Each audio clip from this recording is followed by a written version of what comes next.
determine the way that you're pricing your offers, the way that you're selling, the way that you are attracting money and wealth into your business. And originally I was going to talk about the archetype that I see the least, but the one that I see that female entrepreneurs most want to be their strength. But I'm going to save that for a workshop that I'm going to be doing pretty soon. Now that I've evolved the Quiet Wealth archetypes, I want to go in a little bit deeper with you. I want to help you really identify which archetype is your main archetype, and it's going to be easier to do that in a workshop, so stay tuned for that. But today I really felt called, and I really want to emphasize how the Quiet Wealth archetypes can really help you when it comes to charging more, raising your prices, because this is something that I'm seeing consistently with female entrepreneurs that are really drawn to my work. Is they're wondering why things are not really locked in with their business. And when we start looking at their offers and their services and their pricing structure, they are severely undercharging. And the reason why this is happening is because a lot of times, most of the times, I would say 9 times out of 10, it's because you are pricing based on the market, based on the external. And I think traditional, business advice tells you to price based on the market. But when you are selling a service or an offer based on what it is that you're here to give, based on your life's work, when you're a mentor, a coach, a guide, you cannot price it based on the market and what the market is telling you it should be. It has to be based on what you actually truly believe that it should be priced at. And I'm telling you that the majority of female entrepreneurs I'm working with are, like I said, they're severely undercharging. It's time to double, quadruple your prices. And the thing about it is, a lot of your pricing is very entry level. And so it is beautiful. And this is what I do within my business, within the quiet business ecosystem, is I really do focus on having, in a sense, these smaller, lower cost offers, but they lead into my bigger premium packages. And it's designed that way very intentionally. And so what I'm seeing is a lot of female entrepreneurs in this mentorship coaching space are pricing what should be more their premium offers as their entry-level offers. And you really need to start to flip that script. And the archetypes, really embodying and connecting into your Quiet Wealth archetype, can really help you with shifting this. Because like I said, a lot of times we are trying to, in a sense, position ourselves in an archetype that's not actually our strength. And then we're wondering why things are not really locking in. And so it's really about connecting into where your strengths are when it comes to an entrepreneur, when it comes to selling, when it comes to pricing, that's going to really help you structure your business in a way that actually makes sense, and then it can be profitable. And so I wanted to share a little bit of a story that I don't think I've ever shared before, that's going to help you to really think about this in a different way when it comes to pricing. So when I started, I wasn't new to business, but I was new to more the mentorship coaching space. I came from a marketing background. I was doing lots of web design, branding, and I started transitioning into more business and mindset coaching. And I wanted to offer a vision board workshop, and it was going to be an in-person workshop. I had a whole vision for it, pun intended. I found a beautiful space that I was going to rent, and it was going to be a very interactive, several hours, a deep dive into doing these really beautiful vision boards and really providing coaching and mentorship and meditation and really powerful affirmations throughout the whole experience. And so when I first had the idea, the whole concept wasn't necessarily to be a revenue generating experience. It was more as, in a sense, like I was just saying, kind of that entry level, so people could see what it was like to work with me, to coach with me, as, in a sense, like a lead into working with me more one-on-one on a longer capacity and more of a longer mentorship program. And so this is really to give people just like an insight into what it would be like to work with me. And so I knew that I wanted to price it, but I wanted to price it very intentionally. And so the original price that I came up with, and I'm just going to share what it is because I feel like it's easier, it was going to be $140. And this was, like I said, it was a 4 or 5 hour experience. It was going to be a group. I was providing all the supplies. There was going to be refreshments and things of that nature. And it was just going to be a very beautiful, interactive experience. But as I started to, lock things in and find a venue and all these things, I decided that I was going to actually cut that price in half. Like $70 felt like the best price for it. And again, it was because it wasn't necessarily about generating revenue for the particular event. It was more me thinking about long-term, about building relationships, and about it leading into something more long-term with some of the women that were in this session. And so I remember when I went to go and secure the space, I found this really sweet little spot that I felt like was perfect for a vision board experience. And the woman who was helping me to get everything set up, she was really excited about this whole concept and everything that I was doing. And she started talking to me about, if I had extra space available, she'd love to attend. And she asked me how much it was. And I told her it was $70. And her response, I still remember it because it was very shocking to me how just in disbelief she was about the price. She just could not believe that I was charging so much for this experience.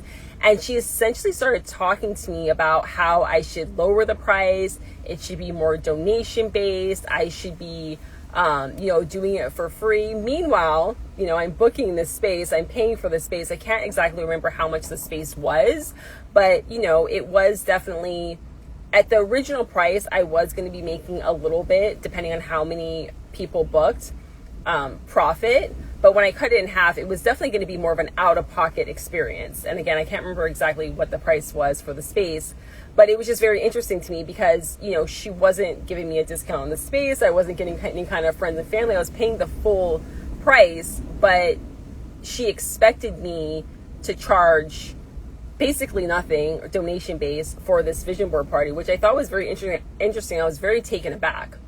But what I found, the point of the story and what I want to share with you is the very next person that I talked to about this vision board party had the same response, but completely flipped. This person, also female, was shocked at how low the price was. She could not believe that everything that I was doing, it was going to be 4 or 5 hours, refreshments, I was providing all the supplies, I was going to be doing, everything. I explained to her the whole experience that I was creating. She couldn't believe how cheap it was. And she told me that I should double it. And then the very next person that I talked to said nothing about the price, bought a ticket for herself and bought one for her friend, and pricing didn't even come up. And it was such this beautiful lesson early on when starting my coaching and mentorship business that pricing is so subjective. It's very relative to the person. And one person can think that it's just so much and they can't believe it, and the other person can have the complete opposite response, which is why when it comes to especially this industry with coaching and mentorship and creating digital products and services, it really is up to you to decide what the value is and what the price is, and not to look to the market externally what it's supposed to be. And I think this is counterintuitive, like I said, to what a lot of other business advice is. When you're looking to the market, it's more, and even I was thinking about this earlier, when it comes to selling physical products, this came to mind because I bought my daughter this really awesome, cute hoodie, and it was pretty pricey. I think it was 90 something. It might have actually been over 100 with shipping now that I think about it, but it was around $90 for this hoodie, around 100 with the shipping. And I bought it because I really love the brand. I thought she would really love the brand, which she did. She hadn't even heard of it before, but I liked it a lot. But it was a hoodie. It was a regular hoodie. It's a nice hoodie. It's a good quality. But you can also, I've purchased hoodies for $20, $30 at Target or wherever, And so why was this hoodie priced more? It's a product. It's something that can come in all different sizes and branding and all these things, but this particular business determined that they wanted their hoodie, even though it's really similar to any other hoodie, to cost more, to be a premium price. And based on that, although I do think there's a lot of hoodies that are, higher priced, they're not necessarily looking to the market, because the market, the overall, I would say baseline market, is telling you a hoodie is probably in that $30 to maybe like $50 range. But there are definitely hoodies out there that are $90, $100. I actually came across another company recently where their hoodies are $160. And again, it's a hoodie. It's just the branding that you're purchasing. But putting myself in that shoe, I really love the hoodie. I knew my daughter was going to like it, so I bought it. It didn't matter how much the hoodie costs. And so it's just really important, and I want to emphasize this when you are pricing your offers and your services, that let's let go of the whole looking to the market. You're looking to yourself. Would you pay for whatever it is that you're offering? A lot of times the services that you're creating, they are worth so much more, and you personally would charge, or you would pay actually more for these services, but yet you're charging them based on what you think someone else is probably going to pay for it. And it's just, we really need to flip that script. And so that's where really the quiet wealth archetypes come into play, is when you know your strength and you know what it is that you're bringing to the market, the pricing that's already out there is irrelevant, because you get to dictate what the price is. And when I'm looking at the offers and things that I've created, I have pricing in all different ranges. From my lowest cost right now, I have an $11.11 little offer that I have, which if you're on my email list, you've got a little insight into that. Something really interesting and fun and different that I've never done before. And it's only $11.11. I have pricing in the $2,500, in the $5,000. I have had people buy things at all different price points. There's always someone at every different price point. And so the pricing has to be based on what you internally want the price to be, what you think it makes sense for it to be based on what you're doing. Because I'm telling you, if you price something too low, you're gonna be in this really weird kind of like resistance dynamic with actually, you know, providing the service to someone, because you're putting so much extra into it, but you're not receiving what it is that you need in return financially. And this leads me to, and I've talked about this before, but my favorite universal law is the universal law of giving and receiving. And female entrepreneurs are notorious for giving, which is amazing. Yes, you want to give and give and give, but you also want to receive. And we so often as female entrepreneurs, we block that receiving. And it's really about focusing in on the fact that what you're giving in return, the exchange is the receiving. And it's the natural way, it's the order that it's supposed to be. When you don't receive for what you're giving, you're actually really creating this wall and this barrier for yourself and for your business, and it's not going to allow your business to be profitable the way that you want it to be, and it's not going to allow things to flow the way that you want it to be. And another story that I want to share really quickly, because I know I'm going on like a little bit of a tangent, but I just feel like it's really, really helpful. And these lessons that I've had with selling have just helped me so much with being able to set the tone for how I sell. Because like I said, with that first experience with the vision board workshop, it was just so interesting how it was just back to back to back, the different responses that I got. And it made me realize really early on that I set the tone for the price.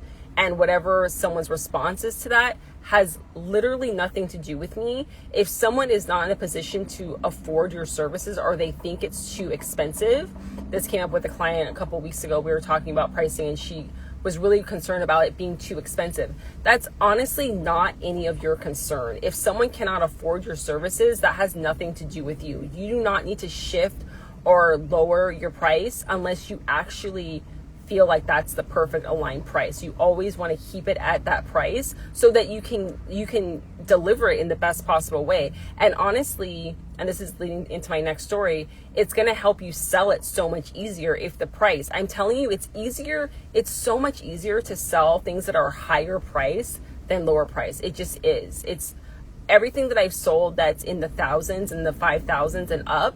It's so much easier. When you start getting into the couple $100 here, or you're trying to give someone 50% off there, that's when things get really just tedious with selling. And so this other story I was going to tell you this was when I was doing web design. This is when I was new into couple years after I graduated college. And I've always been this entrepreneur employee where I've always done web design and branding and logos on the side. So I was in my first job out of college, but I was always taking clients on the side. And there was this woman that I worked with. She was in customer service. She was really sweet. She ended up leaving the company that I was working with to go work at this furniture company.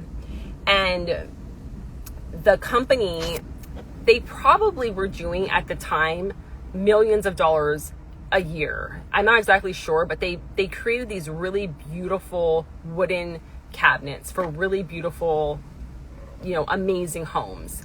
And so they did a lot of these really beautiful interiors. They did custom closets, all of these things. So, probably now that I think back, a multi-million-dollar company. And she started working for this company and they needed a new website. And so she immediately thought of me because the company that we had worked at together, I had redone all the websites. So she knew that I could do it. She knew I was going to be the best person for the job.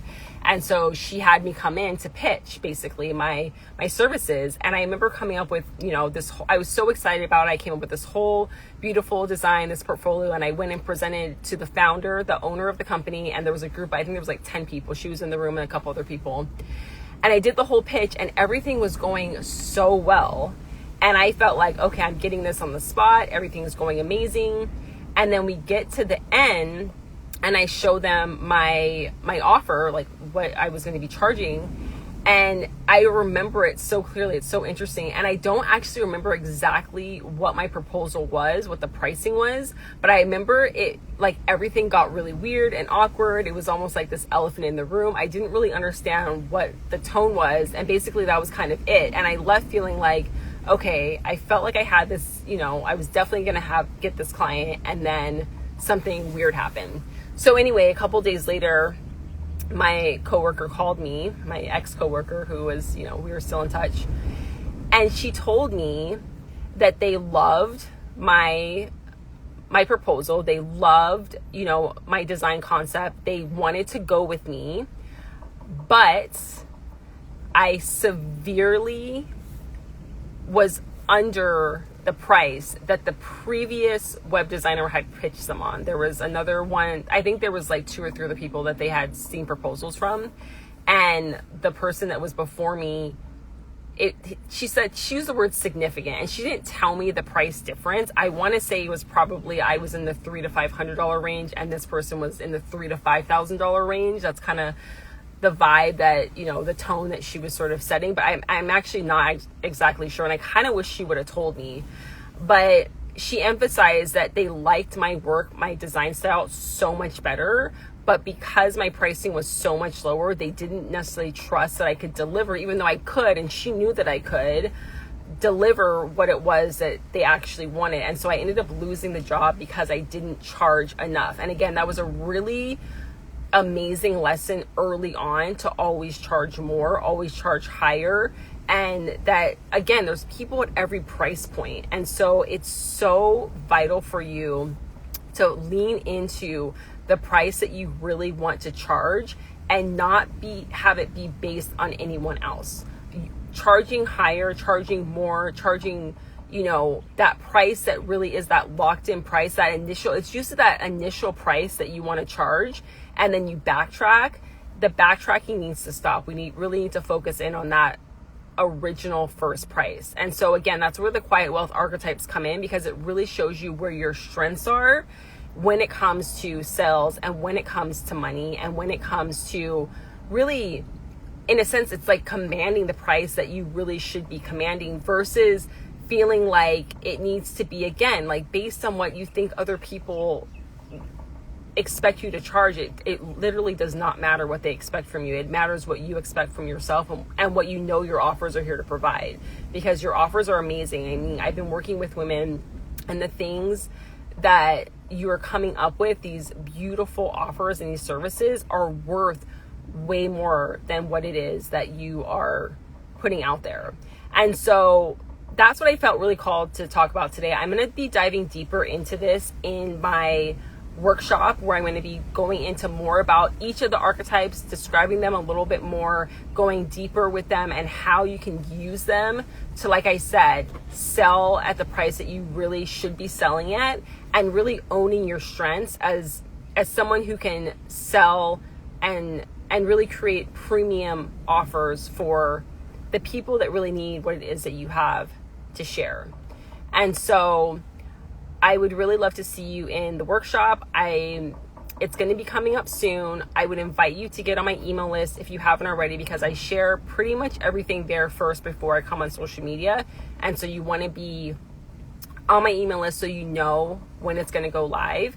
And if the other two archetypes that I described in my first videos, if those really resonated with you, I would really love to hear your takeaways, because in the last one I talked about the leader archetype, and like I said, that's the one that I see the most. And so I am really curious to know, those of you who are been really diving into these videos, if those are the ones that are resonating with you. Like I said, there are 5 archetypes. I'm going to be going into all of them in the workshop that I'm going to be having coming up. So be sure to get on my email list. You can DM me to get on. I'll probably put a link somewhere in my stories as well.